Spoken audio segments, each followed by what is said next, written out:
Statement. I now give the floor to the representative of the Russian Federation. Thank you, Mr. President. The Russian Federation was not in a position to support the draft resolution penned by the United Kingdom extending the sanctions regime and the mandate of the 2140 panel of experts on Yemen, insofar as not all of our concerns were taken into account. During consultations, we clearly and explicitly set out our principled and duly justified remarks. We set out our objections to a host of provisions of the British draft. A number of our remarks were taken into account just today, when, at the Security Council, another and a contrived crisis was in the works. And this all could have been agreed to calmly, without drama.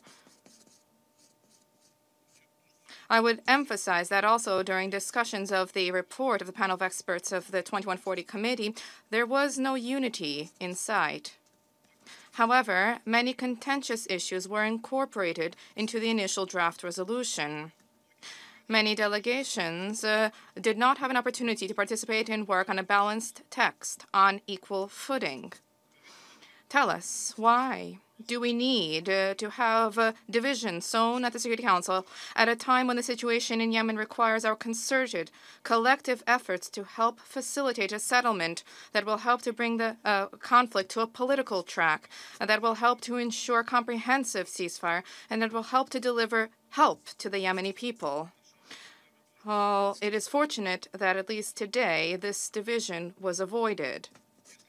If the crisis were to occur, this would only complicate the efforts both of the Special Envoy, Mr. Martin Griffiths, and the efforts of the United Nations. The Russian Federation fully supports Mr. Martin Griffiths' efforts.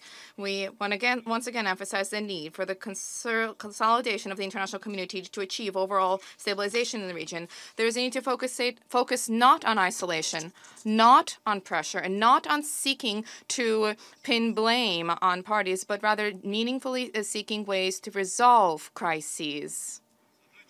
The challenge, the task of the resolution was to extend the sanctions regime and the panel of experts, not to compete with the advancement of approaches that go beyond the objectives of this resolution.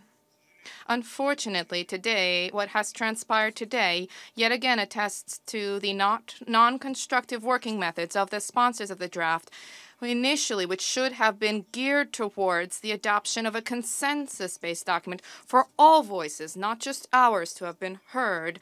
Again, we stress that the penholdership mechanism requires meaningful reconsideration. The fact that our concerns are not heeded during the work on the resolution are often simply disregarded.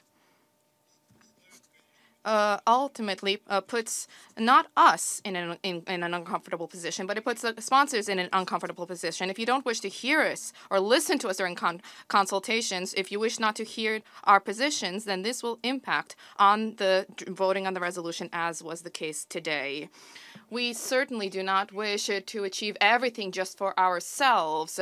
Contrary to what some may claim, what we want is a balanced text for the resolution. However, the take-it-or-leave-it approach, which does not provide for compromise, that is not compromise, a take-it-or-leave-it approach.